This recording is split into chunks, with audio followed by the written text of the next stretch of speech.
We just witnessed crypto history. Let's jump into it.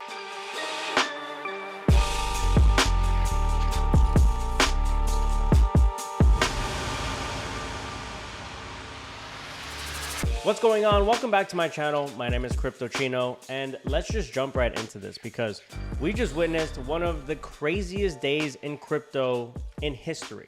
There was roughly $19.2 billion in liquidations, short and long, within hours. The COVID crash was $1.2 billion in liquidations. The FTX crash was $1.6, and we just witnessed $19.2 billion in liquidations. Now, what sparked this whole thing was what everybody probably knows by now. Trump is announcing 100% tariffs on China yet again, but we've gotten these announcements before.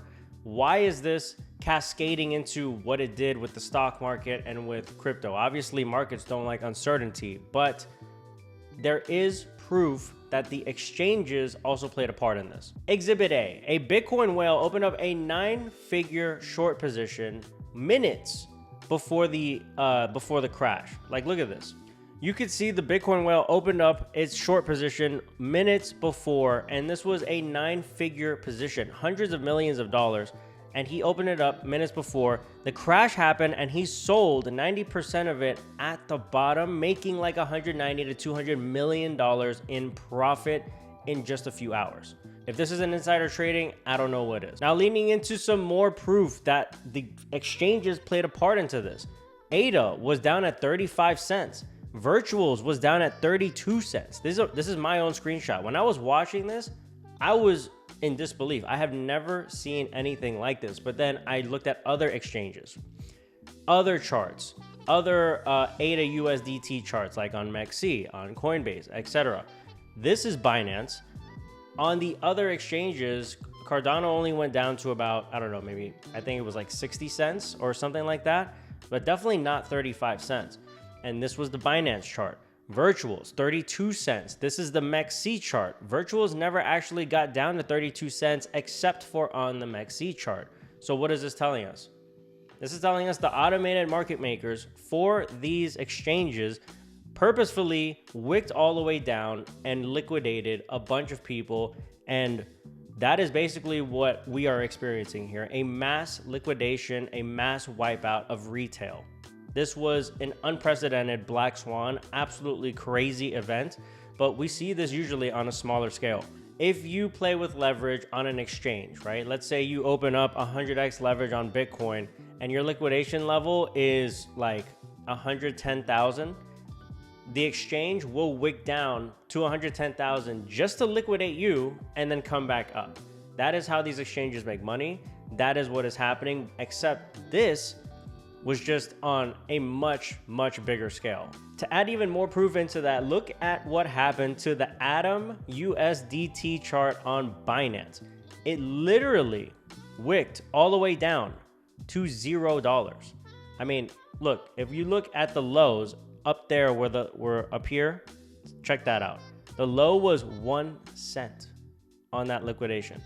Let's zoom in a little bit just to see what was going on. Literally wicked down to 1 cent within minutes. If you would have bought that dip, which no one did, you'd be up like 37,000%.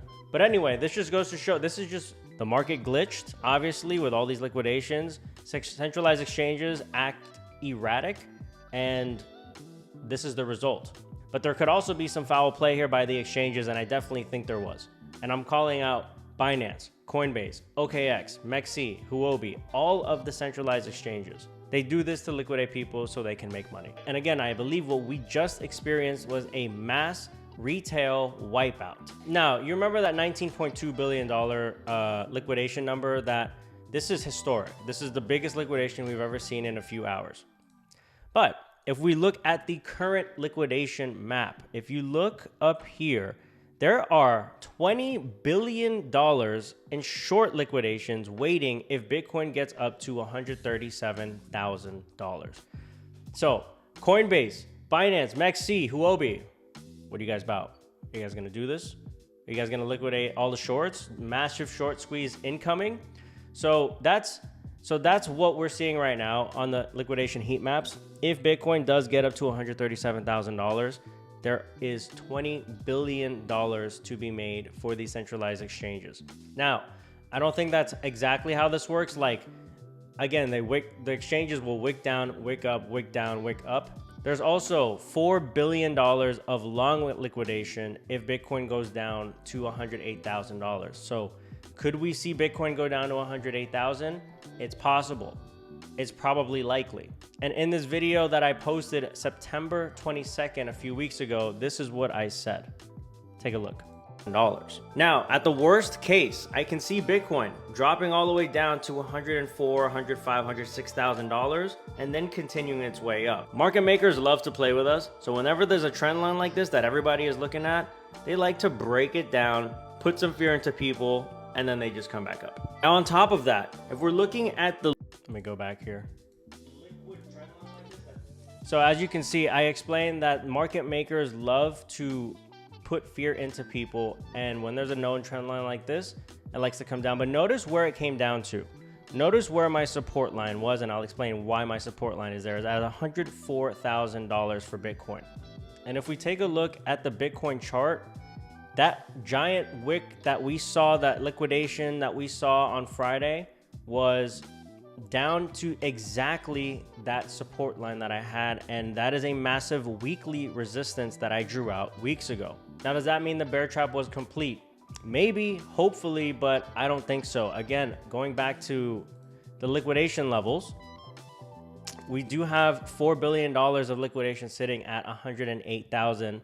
So maybe we see a wick down to 108,000. But before I even saw the liquidation heat map, charts tend, whenever we have a giant wick down like we just experienced, let me zoom in a little more.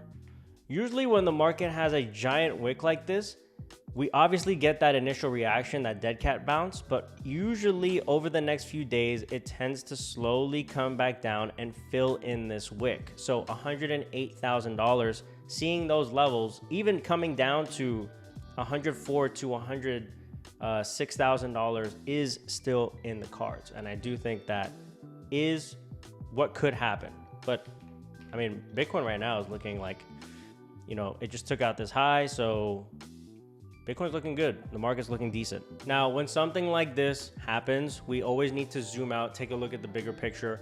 I still do think, just explaining it in short term, I do still think that we are going to get up to $150,000 to $190,000. I think those are two targets that are very, very probable. And I think what we just witnessed was just a massive retail wipeout to cause max fear and for whales to continue winning and to get in short before the markets take off. That's what I'm betting on. That's what I'm hoping for. But we're going to need to continue to take a look and keep an eye on this and see how the market reacts next week. Because in all honesty, Trump could come out today any minute now and just say, oh, just kidding, taking the tariffs away, and then the market goes back up. And would you look at this, like clockwork, Trump comes out on Sunday night, on Sunday at 12:43 saying, don't worry about China. It will all be fine. Highly respected President Xi just had a bad moment. Now he is walking back the China tariff talks. And not only that, but Vice President J.D. Vance also says that President Trump is willing to be a reasonable negotiator with China on tariffs. Also Sunday, October 12th. So now we're seeing markets starting to respond to that, and let's zoom in a little bit. Respond to that and pump a little bit. All right, guys, that's all I got. Nothing in this video is financial advice. I'm not a financial advisor. You need to do your own research. Make sure to like, follow, subscribe, and send this to anybody who may need to hear another voice of reason and maybe freaking out for because this was a pretty insane crash. All right, guys, I'll see you guys in the next one.